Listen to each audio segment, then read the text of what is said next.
All right, 6th grade language. We are ready to get back at it. This is Monday on page 255, lesson 163. You guys just about have too easy of a lesson today. One whole page. Woo-wee! But we'll do one page. We are ready for Think B, and it is pretty much the same thing as we did Friday of last week, where we edited the following sentences for any unnecessary prepositions. Remember, we talked about last Friday about unnecessary words in our sentences. We would say, come to the party at about whatever. You don't need to say, if you want to say about 5 o'clock, or if you want to say come to the party at 5 o'clock, but not at about. Another one was your bill amounts up to whatever. You just say your bill amounts to, or not up to. Another one was had of. If I had have known that you were sick, we need to say if we had known. We don't need the word of in there. Stay inside of the barn. We don't need to say inside of the barn. Just say inside the barn. Another one is, where are you going to? We don't need to say to. We just say, where are you going? Or another one we say is, where did you leave your books at? My mom used to tell me, oh, it's beside the at. You don't need to use the word at. Where did you leave your books? All right, so on Think B, you're going to use the, the writer's elimination symbol. I forget what they call it, but it's kind of, no, I didn't do it quite right. Like if we want to take out the word of, we circle it and go like that. That's what they want you to do. We'll do the first two. Number one says, where were these delicious grapes found at? All right, what word do we need to take out? Cheyenne, what word do we need to take out? She said to take out the word at. That is correct. Circle the word at and take it out. Number two says, we would have taken you to the market, Mrs. Purgle, if we had of known. What word do we need to take out? Of. Take the word of out. If we had known. All right, do all the sentences that way. Down on Think Back, the pronoun object of a preposition must always be in the objective case. All right, that is, remember when we were doing complements and we needed to decide which was the correct pronoun in a direct object, indirect object, subject, not a subject. Direct object, indirect object, and an object of preposition always needs to be in the objective case.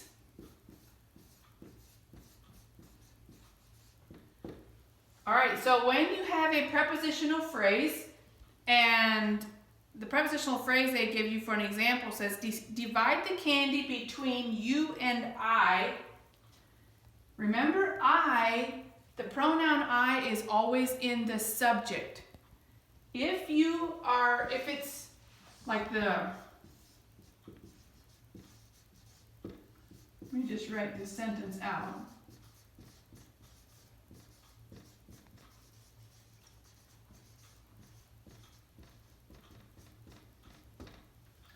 All right, so this is the verb, divide the candy. So we have a object of preposition right here. We need to use the objective case, and I is not in the objective case. The objective case is, I should have looked at this. I did earlier, and now I forget which it is. And I probably am going to waste time just trying to find my list.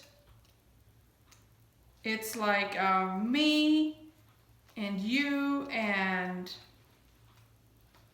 Cody, do you know? Nope. Cody's supposed to be helping me. Oh, here we go.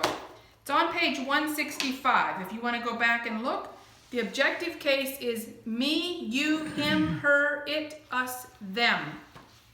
Between you and me. All right? That was just they're just refreshing your memory on making sure that you use the correct pronoun in a prepositional phrase. You're probably going to have more of that later on. All right, then if you go down to remember C, it says on notebook paper, rewrite the following sentences correctly. Now, I'm not going to make you rewrite them. What I want you to do is in your book, make the necessary corrections. Either take a word out or cross a word out and correct it above or whatever I want you to do to make the necessary corrections. But you don't need to rewrite the sentences. Number 1 says the Civil War cannon was the most largest we had ever seen. Was the most largest? When do we use more and most? Do we use more and most with ER and ES? Do we say more bigger, most bigger? No, either it was bigger and biggest, or more and most is usually used with adverbs that end in ly. More clearly and most clearly, but not most largest. You don't use the word more and most with words that end in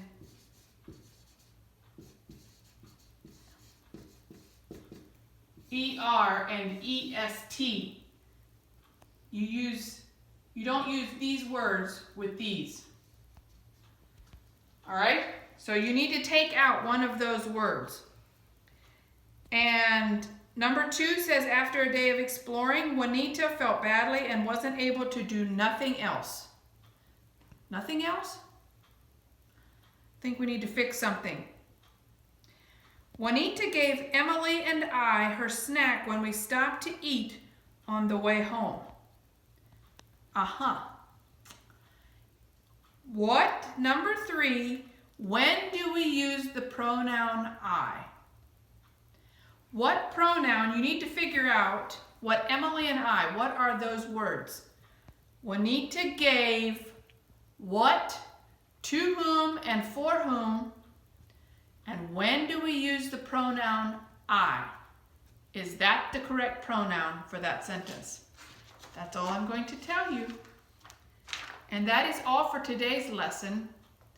You should be able to whip that thing out in about 10 minutes and move on to your science. See ya!